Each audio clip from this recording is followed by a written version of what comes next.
Assalamualaikum warahmatullahi wabarakatuh. Perkenalkan, nama saya Alimah Zahra Abida dengan NPM 2022 0150 1782 kelas R6I. Pada kali ini saya akan membuat video praktik konseling untuk mata kuliah praktik laboratorium konseling perorangan.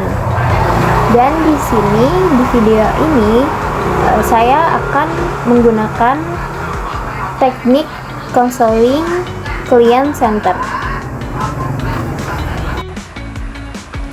Dalam video ini saya Alimah Zahra Abida berperan sebagai konselor yang akan menangani permasalahan klien berikut. Dan saya Rafael Farizi yang akan berperan sebagai klien yang dalam video ini memiliki masalah dalam pembelajaran. Baik, sekian dan selamat menyaksikan.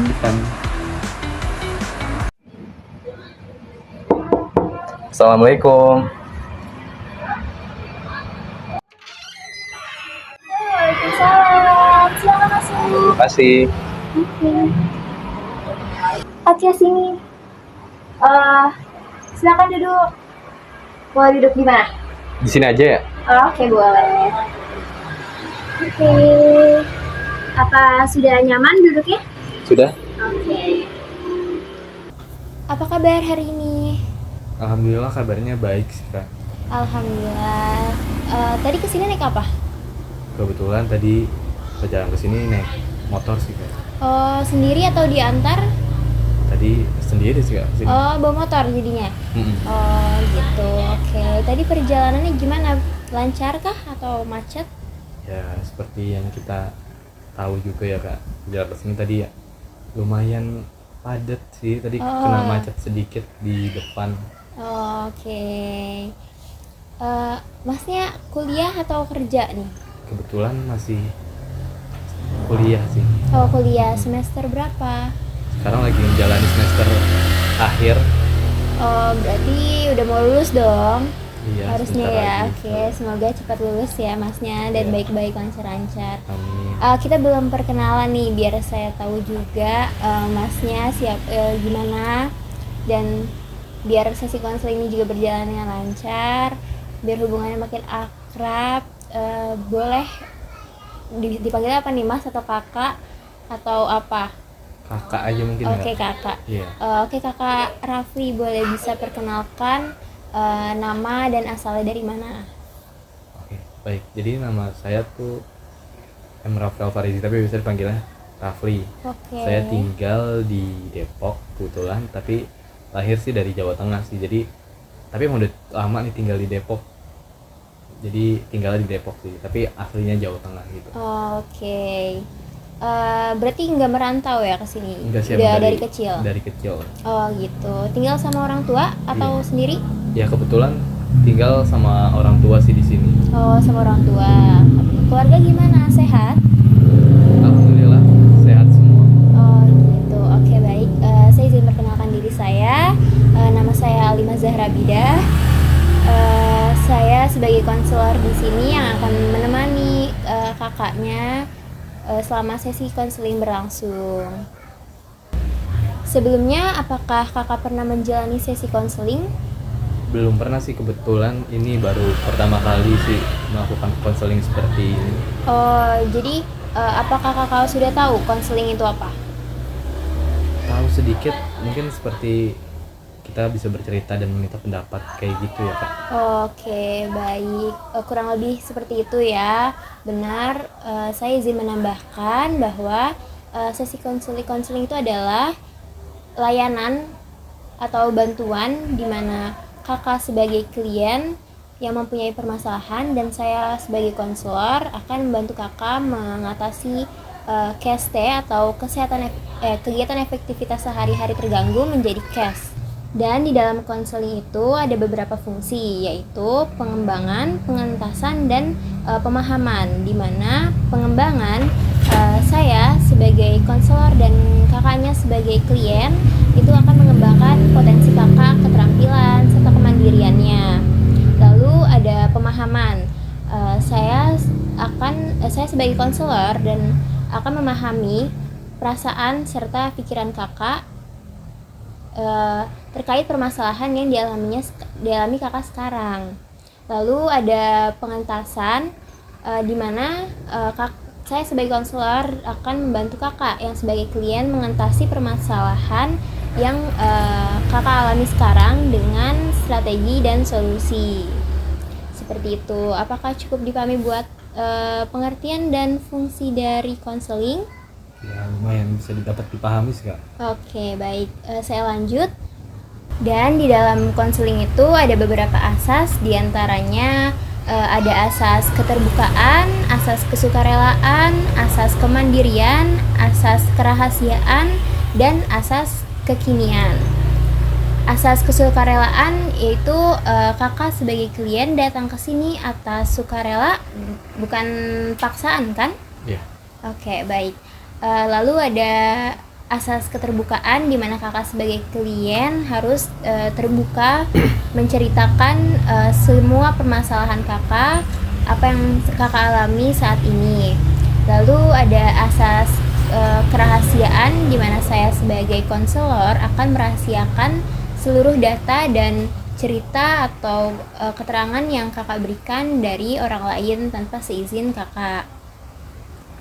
Lalu ada asas kemandirian di mana kakak sebagai klien dapat secara mandiri mengentaskan permasalahan kakak tanpa bergantung pada orang lain. Dan yang terakhir ada asas kekinian di mana kakak cerita dan apa yang kakak alami sekarang itu permasalahan yang sekarang, bukan masa lalu kakak gitu. Baik. Apa dapat dipahami sampai sini?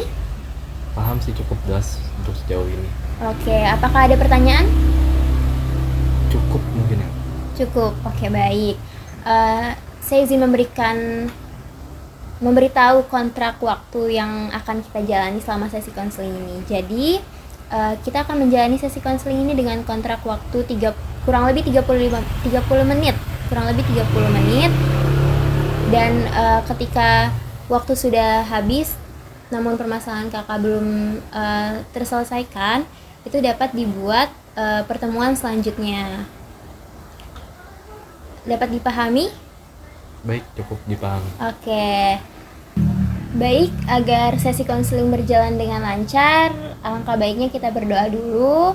Menurut agama dan kepercayaan masing-masing, berdoa dimulai.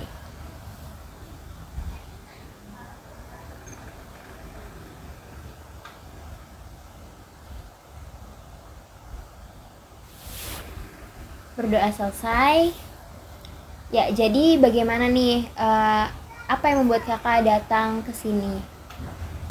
Jadi akhir-akhir ini ngerasa sangat cemas karena kan ini kan udah memasuki semester akhir ya. Iya. Jadi ngerasa banyak banget tugas yang datang secara bersamaan dan itu juga berpasan dengan ujian juga. Jadi ujian dan tugas besar itu datang secara bersamaan, itu bikin cemas banget akhir-akhir ini. Oh, jadi kamu ngerasa ujian dan tugas-tugas yang diberikan itu bikin kamu ngerasa cemas gitu ya? Iya. Lalu ada lagi yang bisa kamu ceritakan?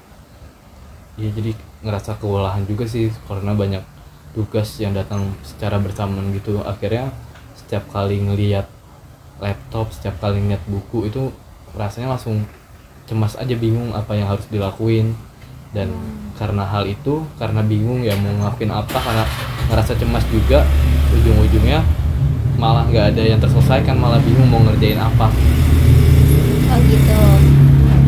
Kedengarannya kamu sangat tertekan sampai-sampai kamu bingung harus mulai dari mana dan kamu jadi nggak tahu mau ngapain ya.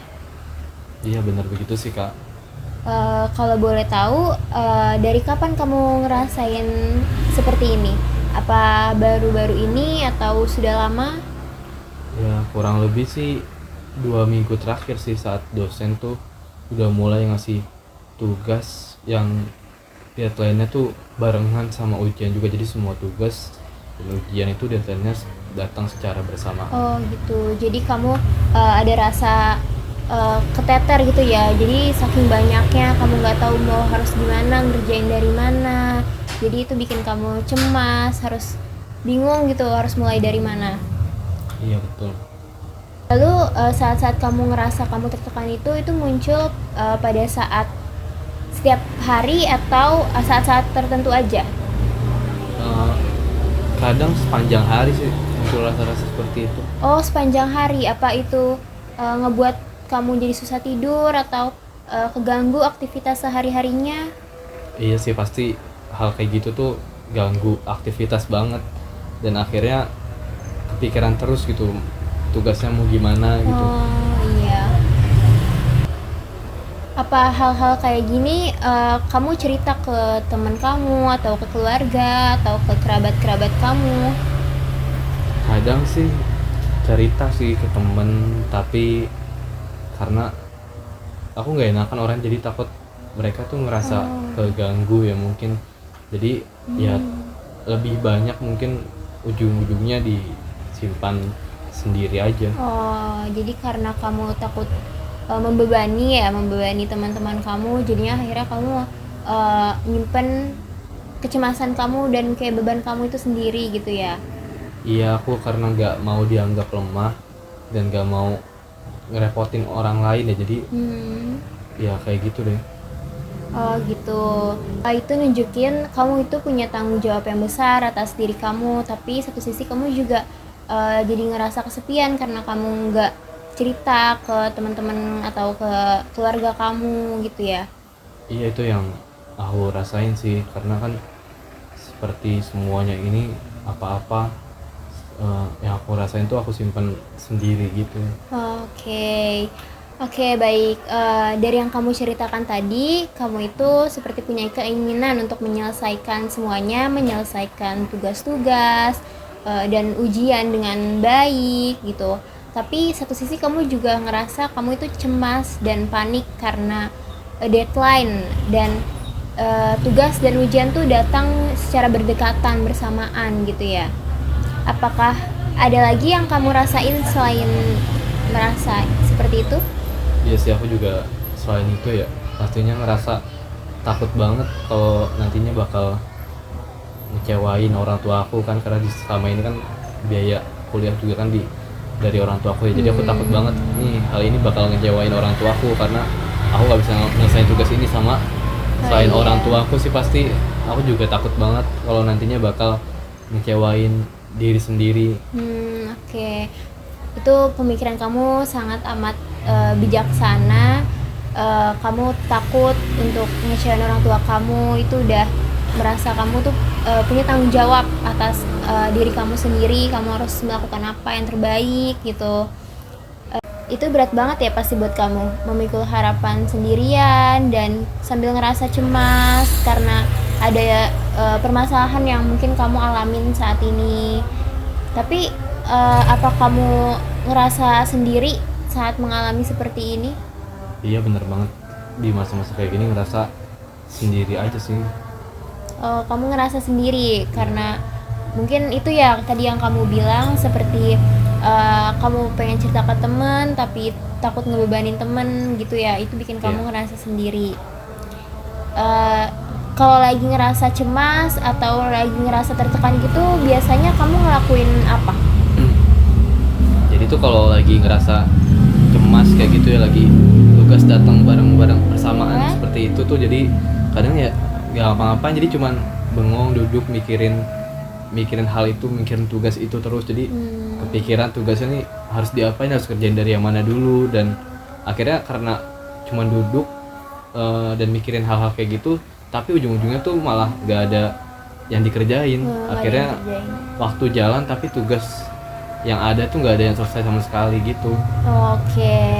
Dan menurut kamu apa kamu dengan duduk terus mikirin itu tuh bakal bikin semua tugas-tugas dan ujian yang kamu harapkan itu berjalan dengan baik itu bakal terselesaikan? Pastinya enggak sama sekali sih, karena kok ya duduk apa yang dikerjain ya sebenarnya ya, karena bingung juga sih mau ngerjain apa ya. Jadi Iya. ya enggak sih, enggak terselesaikan, malah jadinya tuh kalau kayak gitu malah bikin makin semakin panik lama-lama kayak gitu, karena waktu kan malah makin sedikit. Oke. Oke, baik. Dari keterangan kamu tadi, berarti kamu itu sadar kalau misalnya duduk aja, diem aja, bengong gitu itu bikin kamu tuh tambah paniknya tuh tambah besar ya, kecemasan kamu yang kamu alami tambah besar gitu. Nah, kalau misalnya kamu mau itu terselesaikan, kamu siap gak kalau misalnya kamu mau berubah sedikit demi sedikit? Ya pastinya mau banget sih aku mau berubah walaupun sedikit demi sedikit ya, meski berat banget, tapi rasanya tuh pengen coba sih buat ngerubah hal itu. Oke, itu niat yang sangat luar biasa, yang sangat baik. Karena sebenarnya tuh yang kita butuhkan itu bukan langkah yang besar langsung sampai finish gitu. Tapi keberanian dan niat kita untuk memulai sesuatu yang lebih baik gitu. Oke, kamu udah sangat jujur dan terbuka banget atas permasalahan yang kamu alami.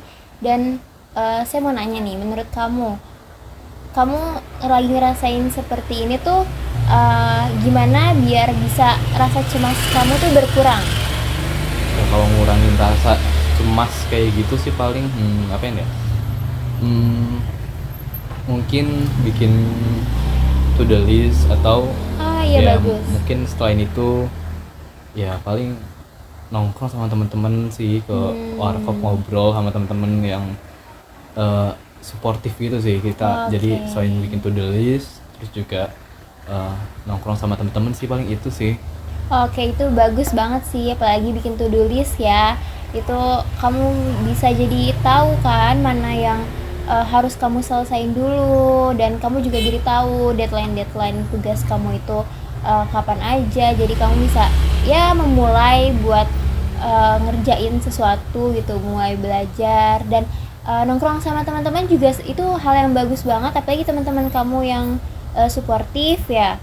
Tapi jangan lupa jangan terlalu sering buat jadi keseringan nongkrong gitu sampai lupa sama apa yang harus kamu lakuin, kewajiban kamu gitu. Eh, Lalu menurut kamu dengan bikin to do list dan nongkrong sama temen itu efektif gitu ya? Dan apalagi yang bisa kamu lakuin selain itu? Ya mungkin langkah kecil yang bisa bikin agak ngurangin cemas ya, biasanya tuh aku sering ini sih kak, sering bikin ngelis, jadi tugas apa aja nih yang dikasih yang deadline barengan itu di list tugasnya, biar tahu nih mana aja nih yang harus diselesain. Misalkan ada dari 5 tugas, mungkin dari per tanggal aku urutin dari mana aja, tugas mana aja, terus yang mana dulu yang mau dikerjain, yang bisa dikerjain, kayak gitu sih kak, paling salah satu langkah yang buat ngurangin kecemasan ya. Oke. Dan seandainya nih misalnya kamu ngerasa kamu ngestak lagi, itu gimana menurut kamu? Apa kamu bakal putus asa atau kamu bakal mencoba terus lagi buat tetap belajar dan ngerjain semua to-do listan kamu itu? Misalkan lagi ngestak kayak gitu ya kak, paling mungkin emang butuh waktu buat istirahat sebentar mungkin ya, Iya. terus baru kita bisa melanjutkan tugas itu lagi. Jadi kalau ngestak sih, kalau buat nyerah sebenarnya sih enggak ya, karena kan takut yang tadi di awal kita bahas, takutnya nanti kalau nyerah gitu kan sama aja bohong, yang nggak ada yang terselesaikan. Iya. Jadi paling ya istirahat sedikit, terus mencoba memulai lagi ya. Biasanya sih kalau udah istirahat sedikit memulai lagi, udah mulai terbuka lagi nih mau ngerjain apanya, mau gimana nya. Jadi ya paling itu aja sih, kalau ketika udah ngerasa udah ngerasa di titik ngestak ngerjain tugas, paling ya istirahat sebentar, mungkin seperti ya main HP dulu sebentar, terus tapi ya nggak ngilangin fokus ya, tapi Iya. ya jadi Bagus. istirahat, tapi setelah itu fokus lagi balik kerjain, jadi mulai ngerjain lagi kayak gitu sih, sesuai dengan apa planning yang udah disusun. Oke, jadi mulai dari sekarang nih, mulai dari hari ini hal-hal kecil yang kamu ambil itu kan bakal bisa berpengaruh ke depannya ya. Apa kamu siap dari sekarang buat bikin lisan agar semuanya itu tersusun gitu biar kamu juga nggak keteteran dan rasa cemas kamu berdasarkan dari yang karena tugas itu jadi berkurang. Apa kamu siap buat melangkah untuk lebih baik, untuk lebih maju gitu? Siap banget sih pastinya. Siap banget. Kamu ada merasa terbebani akan keputusan kamu itu? Nggak terbebani sih mungkin, tapi karena ini mungkin masa transisi ya, kita dari tadinya Ya betul. agak sulit memulai, mungkin sedikit-sedikit akan dicoba terus sih Kak. Oke. Supaya bisa menyesuaikan menyesuaikan dengan apa yang udah di planning. Kadang tuh udah ngerasa di mana udah nge-planning gitu tapi nanti akhirnya gak dikerjain gitu kan ujung-ujungnya. Dan Pasti terus ada. ya pasti ya pengennya udah mulai transisi lagi lah, ke pengen ngelaksanain apa yang udah dipikirin gitu, apa yang udah di planning, supaya tugas-tugasnya dapat terselesaikan dengan baik gitu. Oh baik, itu sangat bagus. Itu adalah langkah awal yang bagus ya. Dari beban pikiran juga berkurang, terus kecemasan kamu juga menurun lah gitu. Panik-panik kamu jadi karena deadline itu jadi berkurang karena kamu udah bikin lisan gitu. Terus juga dari situ bisa dilihat bahwa kamu itu punya kemampuan gitu untuk menata kembali pikiran kamu, menata kembali apa yang harus kamu lakuin gitu.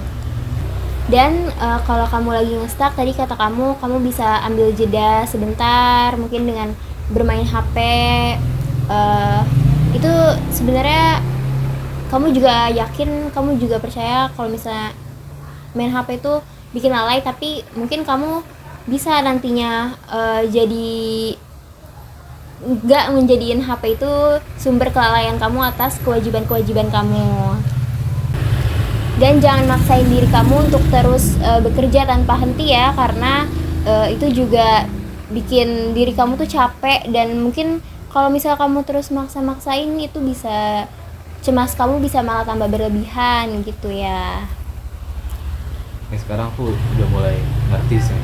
Oke baik, kalau kamu udah mulai ngerti sekarang apa yang harus kamu lakuin, mungkin kamu udah bisa dari sekarang untuk coba biar masalah kamu atau kecemasan kamu ini yang kamu alamin sekarang itu teratasi gitu. Oke baik, dari yang tadi sudah kamu ceritakan dari awal, kamu ini sedang mengalami masa-masa yang menantang gitu ya. Tapi kamu itu punya kesadaran dan punya kekuatan untuk menghadapinya gitu. Dan saya tahu, saya mengerti itu bukan hal yang mudah buat kamu. Dan apalagi masa transisi nih, kamu udah mau berkembang gitu, kamu udah mau berubah, itu saya tahu itu nggak mudah, bahkan itu mungkin sulit buat cepet berubahnya gitu. Oke, mungkin karena sebentar lagi sesi konseling berakhir, saya mau tahu dulu nih, setelah kamu melaksanakan konseling hari ini, bagaimana perasaan kamu yang sudah ya hasil perasaan kamu dari yang kamu ceritakan tadi? Ya jadi ya saya rasakan sih terasa jauh lebih ringan dan menemukan banyak solusi ya dari setelah melakukan konseling ini ya. Oke, baik. Ternyata solusi jawaban-jawaban dari semua ini tuh ada di balik lagi ke diri saya sendiri ya. Dan Iya benar. ya banyak lah yang saya dapat terima dan dapat solusinya, seperti mungkin tadi jawaban dari tugas yang menumpuk dan juga deadline-nya secara bersamaan, mungkin itu sebenarnya pasti bisa dihadapi, pasti bisa diselesaikan, pasti ada jawabannya.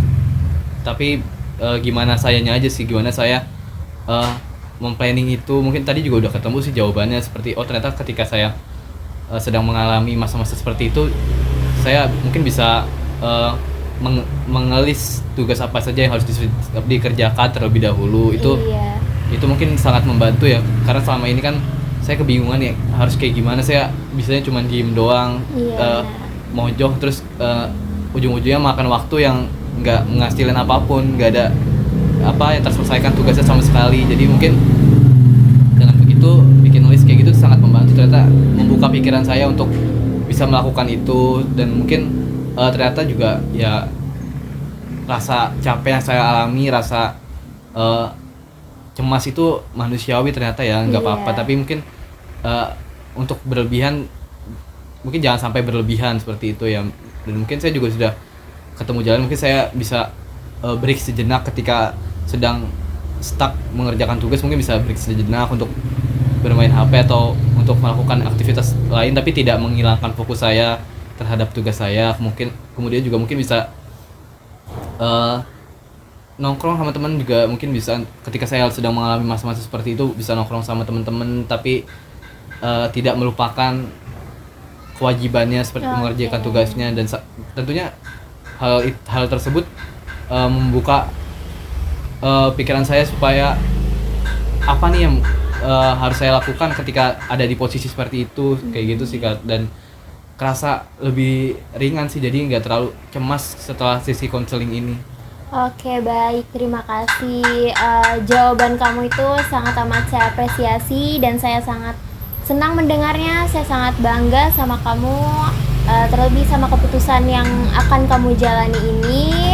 Dan semoga apa yang kamu usahakan itu bisa menjadi hasil yang lebih baik gitu. Ya, terima kasih kembali sih Kak, karena sudah mau menerima sesi konseling saya di sela-sela waktu Kakak yang padat. Dan yang pasti kan banyak yang mau konseling juga kan, pasti kan. Tapi alhamdulillah sudah diterima konseling di sini dan mendapat experience. Ini kan konseling pertama saya juga ya di sini, mendapat experience yang luar biasa di sini dan menemukan banyak solusi juga setelah konseling ini. Mungkin ini juga salah satu recommended sih buat kalau ketika saya sedang merasa seperti ini, mungkin bisa konseling, bertanya-tanya kayak gitu ya. Ya terima kasih udah jadi tempat cerita saya, karena kan saya juga bingung harus cerita ke siapa gitu ya. Tapi sekarang juga mungkin mulai dari saat ini mungkin ada solusi lagi nih, solusi baru ketika saya bingung harus cerita ke siapa, mungkin bisa berkonseling seperti itu. Oke, terima kasih banyak sekali atas keterbukaan kamu juga selama sesi konseling ini dan kerjasama yang baik atas solusi-solusi itu udah ada dari diri kamu sendiri. Dan kamu jangan pernah ngerasa sendiri, kamu juga jangan pernah putus asa, karena pasti kamu sudah sadar juga kan tadi bahwa semua masalah itu ada solusinya dan solusinya itu ada di diri kamu sendiri gitu. Oke, baik, sesi konseling ini mungkin kita akhiri ya karena sudah selesai juga. Sesi konseling ini juga udah 30 menit ya, sudah berakhir. Semangat terus ya untuk menggapai cita-cita kamu, untuk mengatasi permasalahan kamu.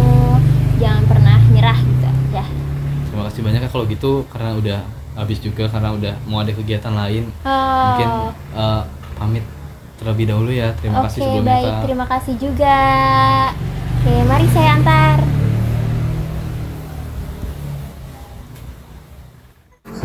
Ya, itu tadi video yang dapat saya tampilkan.